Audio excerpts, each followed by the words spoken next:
कहानी के शुरुआत में एक अंधेरे जेल के अंदर एक आदमी बैठा हुआ दिखाई देता है जिसका नाम ली है। उसके सामने एक कागज का टुकड़ा है और वो अपने हाथ से बहुत ही बारीकी से एक नकली स्टैंप तैयार कर रहा है। ये ली कोई मामूली कैदी नहीं है, बल्कि वो एक बहुत ही स्किल्ड आर्टिस्ट है। वो जेल के अंदर से किसी को एक लेटर भेजना चाहता है, लेकिन प्रॉब्लम ये है कि लेटर भेजने के लिए जेल के पोस्टमैन को $10 देने होंगे और ली के पास तो $1 भी नहीं है। इसीलिए वो अपनी अनबिलीवेबल स्किल का इस्तेमाल करके खुद के हाथ से एक नकली स्टैंप बना लेता है और ये स्टैंप इतना परफेक्ट होता है कि कोई चाहकर भी असली और नकली का फर्क नहीं पकड़ पाएगा। इसके बाद जब पोस्टमैन आता है तो ली उसे लेटर देना चाहता है, लेकिन पोस्टमैन $10 की डिमांड करता है। ठीक उसी वक्त सामने वाले सेल में मौजूद एक बुढ़ा कैदी अचानक बीमार होने का नाटक करके चिल्लाना शुरू कर देता है। इसकी वजह से पोस्टमैन का ध्यान भटक जाता है और ली इसी मौके का फायदा उठाकर अपना लेटर चुपचाप उसके बैग में डाल देता है। अब ये लेटर वो किसे भेज रहा है और क्यों भेज रहा है, ये हमें मूवी के एंड में पता चलेगा। इधर कुछ देर बाद पुलिस आकर ली को जेल से बाहर निकाल ले जाती है। यहाँ हमें पता चलता है कि ली इतने दिनों से थाईलैंड की एक जेल में बंद था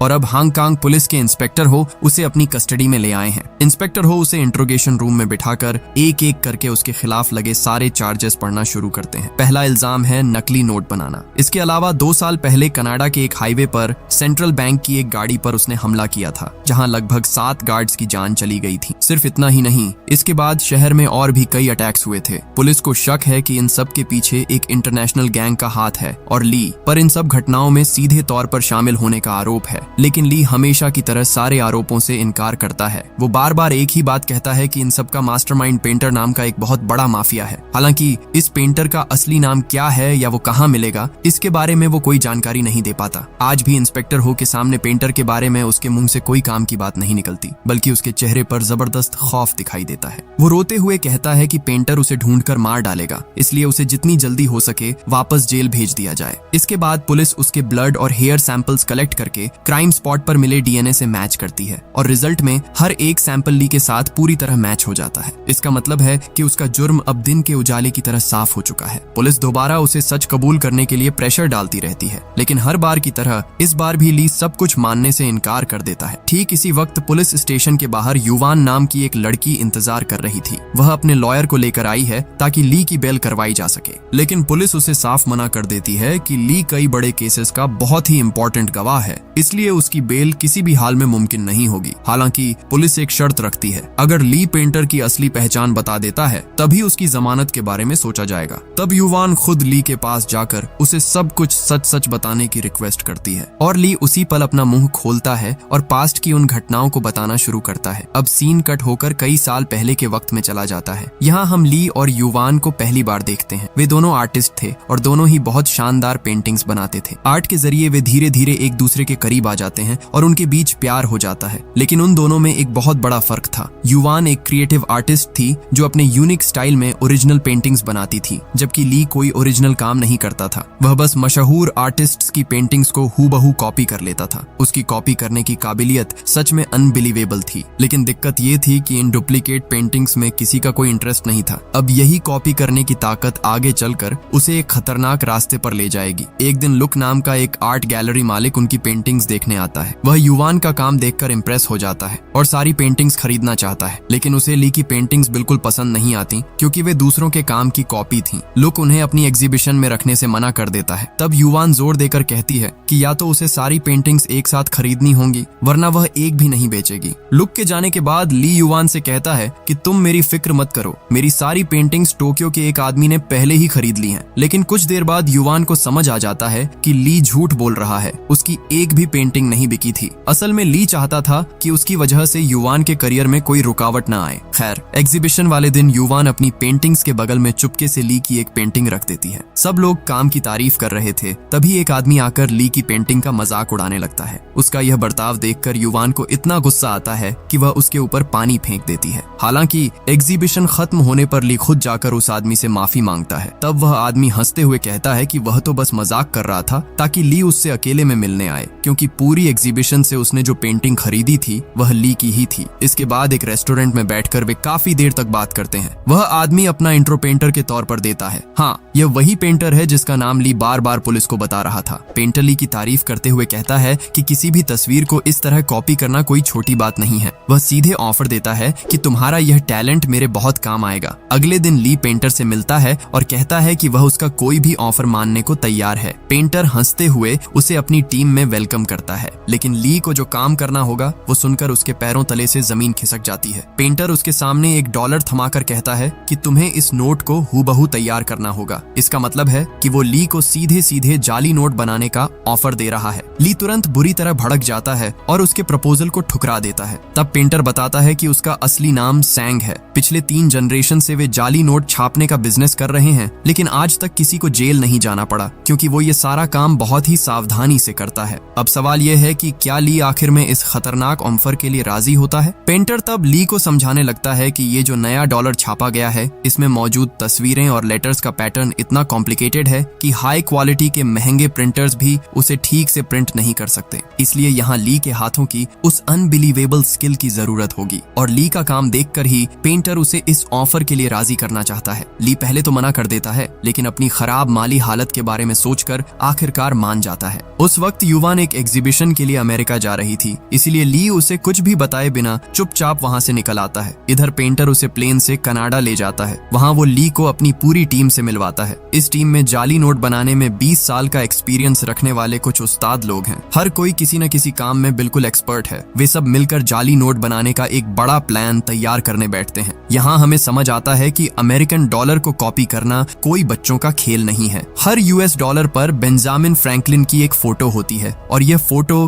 कई बारीक लेयर्स के जरिए बनाई जाती है। फ्रैंकलिन के कॉलर पर छोटे छोटे लेटर्स में यूनाइटेड स्टेट्स ऑफ अमेरिका लिखा होता है। अब नए नोट्स में अमेरिकन सरकार ने और भी कई सिक्योरिटी लेयर्स जोड़ दी हैं, जिसकी वजह से बारीक पेंटिंग या एडवांस प्रिंट के बिना इस नोट को कॉपी करना बिल्कुल नामुमकिन है। सिर्फ इतना ही नहीं, नोट्स में एक खास इंक का इस्तेमाल किया गया है जो एक तरफ से देखने पर पर्पल और दूसरी तरफ से देखने पर गोल्डन दिखाई देती है। इस चीज को मोर इफेक्ट कहा जाता है, यानी इंक में एक कलर चेंजिंग इफेक्ट है। इसका मतलब है कि इस नोट को बनाने के लिए उन्हें असली पेपर और यह खास इंक दोनों का जुगाड़ करना होगा। अब पेंटर की पूरी टीम इन प्रॉब्लम्स के सॉल्यूशन पर दिमाग लगाने लगती है। सबसे बड़ा चैलेंज था वाटरमार्क लगाने का काम। इसके लिए वे पुराने चाइनीज आर्टिस्ट्स की टेक्निक फॉलो करके 3 अलग अलग लेयर्स पर पेंट करने का प्लान बनाते हैं। सबसे बीच वाली लेयर पर बहुत ही बारीकी से वाटरमार्क सेट किया जाएगा और ये पूरा काम ली को अपने हाथों से पूरा करना होगा। अब मेन काम शुरू करने से पहले ली कुछ प्रैक्टिस नोट्स तैयार करता है। वो इतने परफेक्ट तरीके से नोट ड्रॉ करता है कि टीम के सभी लोग उसका काम देखकर पूरी तरह से हैरान रह जाते हैं। इसी तरह कुछ दिन प्रैक्टिस करने के बाद वे अचानक ईस्टर्न यूरोप चले जाते हैं। वहाँ एक नीलामी में पुराने बैंक नोट छापने की मशीन बिक रही थी और वे उसे खरीद लेते हैं। अब सवाल आता है कि असली बैंक नोट जैसा कागज कहाँ से आएगा। तब पेंटर एक कमाल की जानकारी देता है। वो बताता है कि USA सरकार जिस कागज से नोट छापती है, ठीक उसी क्वालिटी के कागज से वे टेलीफोन डायरेक्टरी भी तैयार करते हैं। बस ये बात सुनते ही वे उस डायरेक्टरी के छापे खाने में जाकर मालिक से सीधे 500 टन पेपर खरीद लेते हैं। अब इन पेपर्स को लेकर ली के डिजाइन के हिसाब से जाली नोट छापने का काम शुरू होता है। नीलामी से खरीदी गई उस विशाल मशीन में नोट पर नोट छपने लगते हैं और ये नोट देखने में बिल्कुल असली नोट जैसे ही लगते हैं। लेकिन एक बड़ी प्रॉब्लम अभी भी बाकी थी और वो थी कलर चेंजिंग मोर इफेक्ट। इसके लिए जो खास इंक चाहिए वो सिर्फ सरकारी दफ्तरों के पास ही मिलती है और इस इंक को हासिल करने के लिए पेंटर एक खौफनाक प्लान बनाता है। खैर, पेंटर अपनी टीम के साथ सेंट्रल बैंक की एक गाड़ी पर सीधा हमला बोल देता है। उस गाड़ी में उस कलर चेंजिंग इंक के कई बैरल थे और पेंटर उन्हें ही लूटने आया था। अब न चाहते हुए भी ली को इस काम में उसके साथ जाना पड़ता है। गाड़ी छीनने की कोशिश के दौरान गार्ड्स गोलियां चलाना शुरू कर देते हैं और जवाब में पेंटर की गैंग भी पलटवार करती है। इस भीषण गोलीबारी के बीच बेचारा ली बुरी तरह फंस जाता है। तभी एक गार्ड अचानक ली की तरफ बंदूक तान देता है, लेकिन ठीक उसी वक्त पेंटर आकर उस गार्ड को गोली मारकर खत्म कर देता है। इसके बाद पेंटर बम फेंककर दूर की एक गाड़ी को उड़ा देता है, जिसकी वजह से बाकी गार्ड्स भी मारे जाते हैं। फिर वे इंक के बैरल लूटकर तेजी से वहां से रफू चक्कर हो जाते हैं। लेकिन इतने सब के बीच पहली बार पेंटर का ऐसा हिंसक रूप देखकर ली के अंदर रूह कांप जाती है। अब तक डरते डरते जाली नोट तो बना रहा था, लेकिन उसने कभी नहीं सोचा था कि उसे खून खराबे में भी शामिल होना पड़ेगा। पर अब वो एक ऐसे दलदल में फंस चुका था जहां से बाहर निकलने का कोई रास्ता नहीं था। इधर मोर इफेक्ट वाली इंक लाने के बाद वे उसे प्रिंटर में लगाकर दोबारा नोट छापना शुरू करते हैं और अब जो नोट बाहर निकलते हैं उन हर एक नोट में असली नोट की तरह ही कलर चेंजिंग इफेक्ट दिखाई देता है। ये नजारा देखकर पूरी टीम खुशी से उछलने लगती है, क्योंकि उन्होंने कुछ ऐसा बना लिया था जिसे असली नोट से अलग करना नामुमकिन था। लेकिन ली अंदर ही अंदर बहुत ज्यादा गिल्ट महसूस कर रहा था। वह पेंटर से पूछता है कि जब यह इंक खत्म हो जाएगी तो क्या फिर से लोगों को मारकर इंक लानी होगी? इससे बेहतर है कि मैं खुद यह इंक बनाने की कोशिश करके देखूं, लेकिन पेंटर उसकी बात सुनकर उसे जोर से झिड़क देता है और चुप करा देता है। अब पेंटर के ऑर्डर पर उसके लोग सूटकेस में भरकर जाली नोट अलग अलग देशों में स्मगल करना शुरू कर देते हैं। इस तरह उनका जाली नोटों का साम्राज्य दिनों दिन बढ़ता जाता है, लेकिन पुलिस को पहले ही उनकी हरकतों की भनक लग चुकी है। विंग नाम के एक अंडरकवर पुलिस ऑफिसर को इस केस की इन्वेस्टिगेशन की जिम्मेदारी दी जाती है। यह विंग इंस्पेक्टर हो के साथ मिलकर पेंटर की गैंग की मूवमेंट को फॉलो करना शुरू करता है। फिर एक खरीदार का भेस बदलकर वे सीधे गैंग के मेंबर्स से मिलने जाते हैं। यहाँ पेंटर के लोग समंदर के बीच एक नाव पर पार्टी कर रहे थे। हालांकि पेंटर और ली वहाँ मौजूद नहीं थे। विंग वहाँ से सब कुछ ऑब्जर्व करता है और फिर निकल जाता है, लेकिन पेंटर का असली खेल तो अभी शुरू ही नहीं हुआ था। पेंटर जनरल नाम के अपने एक पुराने क्लाइंट के साथ मीटिंग फिक्स करता है। अगले दिन वह ली को साथ लेकर जनरल के घर की तरफ रवाना होता है। रास्ते में ली पेंटर को एक इम्पोर्टेंट बात बताता है। वह कहता है कि उसे एक खास किस्म के कारपेंटर के बारे में पता है जिससे मोर इफेक्ट पैदा किया जा सकता है। इसका मतलब है कि इस इंक से डॉलर बिल पर दो अलग अलग एंगल से दो रंगों का इफेक्ट लाया जा सकेगा और इसके लिए किसी को मारना नहीं पड़ेगा। पेंटर उसका यह आइडिया सुनकर काफी खुश होता है और वादा करता है कि वह ली के नाम पर एक रिजॉर्ट खरीद कर देगा, जहां वह युवान के साथ अपनी बाकी जिंदगी आराम से गुजार सकेगा। लेकिन तभी पेंटर अचानक ली के हाथ में एक बम का रिमोट थमा देता है और कहता है कि मेरे इशारे पर ही तुम्हें यह बटन दबाना होगा। इधर जनरल के घर पहुंचने के बाद मीटिंग नॉर्मल तरीके से शुरू होती है। जनरल पेंटर को अच्छे दाम पर नकली नोट खरीदने का ऑफर देता है और कहता है 6 महीने के लिए अपनी पूरी गैंग के साथ मेरे यहाँ शिफ्ट हो जाओ और मेरे लोगों को भी अपने जैसा परफेक्ट नकली नोट बनाना सिखा दो। फिर जनरल हंसते हुए कहता है अगर तुम्हारे पिता जिंदा होते तो वे इस डील के लिए तुरंत मान जाते। यह बात सुनते ही पेंटर के चेहरे के हाव भाव भयानक तरीके से बदल जाते हैं। वह धीरे से कुर्सी से उठकर जनरल के पास जाता है और उसके कान में फुसफुसाते हुए कहता है 7 साल पहले तुमने ही मेरे पिता का खून किया था। यह सुनकर जनरल समझ जाता है कि पेंटर यहाँ बिजनेस करने नहीं बल्कि बदला लेने आया है। पेंटर अपनी शर्ट खोलकर दिखाता है कि उसकी पूरी बॉडी पर बम बंधे हुए हैं। फिर वह चिल्लाकर ली को रिमोट का बटन दबाने के लिए कहता है, लेकिन डर के मारे थर थर कांप रहा ली अपना हाथ तक नहीं हिला पा रहा है। पेंटर के और भी जोर से डांटने पर ली के हाथ से रिमोट जमीन पर गिर जाता है और गिरते ही उसका स्विच दब जाता है। लेकिन धमाका पेंटर की बॉडी पर बंधे बमों से नहीं होता, क्योंकि वे तो नकली थे। असल में ब्लास्ट बाहर पार्क की हुई पेंटर की गाड़ी में होता है। मतलब क्या ही बोलूं, यह आदमी अपनी गाड़ी में पूरा का पूरा बम लेकर घूम रहा था। धमाके के जोरदार झटके से जनरल के कई लोग वहीं ढेर हो जाते हैं। बाकी लोग दौड़ कर आते हैं और पेंटर पर गोलियां चलाने लगते हैं, लेकिन पेंटर दोनों हाथों में 2 पिस्टल लेकर ऐसे स्टाइल में गोलियां चलाता है कि एक के बाद एक लोग जमीन पर गिरने लगते हैं। लेकिन यह तो बस शुरुआत थी, क्योंकि जनरल भी कोई कच्चा खिलाड़ी नहीं था, पर पेंटर ने इसके लिए पहले से इंतजाम कर रखा था। उसका एक साथी दूर जंगल से लगातार रॉकेट लॉन्चर दागना शुरू कर देता है। रॉकेट लॉन्चर के हमलों से वहां सब कुछ उड़ जाता है और पूरा इलाका आग की लपटों में घिर जाता है। चारों तरफ धुएं और बर्बादी के बीच पेंटर 2 राइफलें लेकर और भी लोगों को साफ कर देता है। फिर उसके कुछ और साथी गाड़ियां लेकर आते हैं और जनरल के आदमियों को कुचलना शुरू कर देते हैं। इसी बीच जनरल के कुछ लोग जंगल में घुसकर रॉकेट लॉन्चर चलाने वाले बंदे को खत्म कर देते हैं। इन सब के बीच बेचारा ली एक कोने में दुबक कर अपनी जान बचाने की कोशिश कर रहा है। ये गोलीबारी काफी देर तक चलती रहती है। आखिर में जनरल खुद एक आर्मर्ड कार लेकर आता है और पेंटर पर सीधी फायरिंग शुरू कर देता है, लेकिन पेंटर जबरदस्त स्टाइल में कूदकर उस पर गोलियां चलाता है और गाड़ी के सही हिस्से पर निशाना साध कर पूरी गाड़ी को ही पलट देता है। इस तरह वह जनरल का भी काम तमाम कर देता है। मगर इस जंग के दौरान चिंग नाम की एक लड़की जो जनरल के लिए काम करती थी, उसकी बॉडी में आग लग जाती है। ली दौड़ कर जाता है और उस आग को बुझा देता है, लेकिन तब तक उसका चेहरा बुरी तरह झुलस चुका था। लौटते वक्त पेंटर उसे हॉस्पिटल ले जाता है और फिर धमाका करके जनरल के पूरे ठिकाने को मिट्टी में मिला देता है। करीब 1 महीने बाद चिंग धीरे धीरे अपनी चोटों से ठीक होने लगती है। पेंटर उसे एक नई आईडी और पासपोर्ट देता है जिस पर उसका नाम युवान लिखा था। ये देखकर ली को बहुत गुस्सा आता है, क्योंकि युवान उसकी प्रेमिका का नाम है, लेकिन पेंटर उसकी बात पर ध्यान नहीं देता। इस तरह नई पहचान के साथ चिंग पेंटर की गैंग में शामिल हो जाती है और धीरे धीरे ली की तरफ अट्रैक्ट होने लगती है। हालांकि ली इन सब बातों को ज्यादा भाव नहीं देता। इसी बीच एक दिन वे सब मिलकर युवान का आर्ट शो देखने जाते हैं, जहां पेंटर ली से कहता है कि उसने उसके लिए रिजॉर्ट का इंतजाम कर दिया है। अब वो युवान के साथ सुख शांति से अपनी जिंदगी गुजार पाएगा। लेकिन ली दुखी होकर कहता है कि क्या युवान को एक क्रिमिनल के खरीदे हुए रिजॉर्ट में रहना पसंद आएगा। ठीक तभी उन्हें पता चलता है कि युवान उस आर्ट गैलरी के मालिक लुक से शादी करने जा रही है। असल में ली ने काफी दिनों से युवान से कोई कांटेक्ट नहीं रखा था, जिसकी वजह से युवान ने उसका और इंतजार नहीं किया और लुक के साथ रिलेशनशिप में आ गई। यह खबर जानने के बाद ली चुपचाप गैलरी से बाहर निकल आता है और पेंटर को बताता है कि वह और चिंग अब यह गैंग छोड़ना चाहते हैं। पेंटर बुरी तरह भड़क कर उसे गालियां देता है और कहता है कि इंक बनाने का काम खत्म करके ही वह यहाँ से जा सकता है। इधर वह अंडरकवर ऑफिसर विंग अब भेस बदलकर सीधे पेंटर से मिलना चाहता है, लेकिन पेंटर के मन में पहले से ही शक था। वह छानबीन करके पता लगाता है कि अंकल यान नाम के उसके एक गैंग मेंबर ने एक घड़ी खरीदी है और उसे खरीदने के लिए उसने उनके अपने बनाए हुए जाली नोटों का इस्तेमाल किया है, जबकि पेंटर की गैंग का सख्त रूल है कि कोई भी खुद के जाली नोटों से कुछ भी नहीं खरीदेगा। इसका मतलब था कि यान ने रूल्स तोड़े हैं और उसकी इसी गलती की वजह से पुलिस को उनकी हरकतों का पता चल गया है। इसी वजह से पेंटर यान को सजा देना चाहता है। यान उसके सामने गिरकर गिड़गिड़ाने लगता है और अपनी पत्नी और बेटी की जान की भीख मांगता है, क्योंकि पेंटर का एक और खौफनाक नियम है, अगर कोई गलती करता है तो उसके परिवार को भी खत्म कर दिया जाता है। लेकिन पेंटर यान की रोने धोने वाली बातों पर ध्यान नहीं देता और ठंडे दिमाग से सीधे उसे गोली मार देता है। यह बेरहम कत्ल देखकर ली खुद पर काबू नहीं रख पाता।